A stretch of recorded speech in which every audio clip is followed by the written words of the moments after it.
এই দাদা, কি? আমি এখন কি করতে এসেছিলে? কাঠ কাটতে। কেন কাঠ কাটতে যাবো কেন?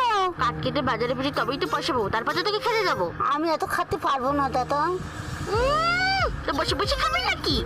কেন তুমি আমার বসে খাতি দাও? আমার মতো কিছু করতে হবে না মনে হচ্ছে। তুমি কি কাজ করো? আর তুই কাট, আমি একটু বসে নিয়ে আমার গরম লাগছে, আমি এত খাতে পারবো না। দেখেছিস, সব কাজ আমি করলাম, আমাকে কাটতে তুই কিছু করলি না। হ্যাঁ, সব তুমি করেছো, আমি মোটে কিছু করিনি।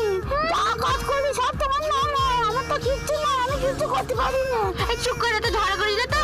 হ্যাঁ, তুমি সত্যি কথা বলতে গেলে ঝগড়া। আমি মেয়ে মানুষ, আমার মাথায় অতটা কাটতে নিতেছিস আর নিজে এতক্ষণ এনেছিস কেন বলতেন দেখি? আমি একটুখানি দিয়েছি, আমি তো সব বাজার নিলাম, তোকে তো দুটো দিলাম। আমি পা তুলতে পারতেছি না, দেখ দেখ আমি পা তুলতে পারতেছি। কি ফাল, আর তোকে কোথাও নিয়ে যাবো না। কি ফাল, আমার মাথায় সব চাপাই দিয়েছিস। হে ভগবান, আমার টাকার একটা কিছু করো, আমার সহ্য হয় না।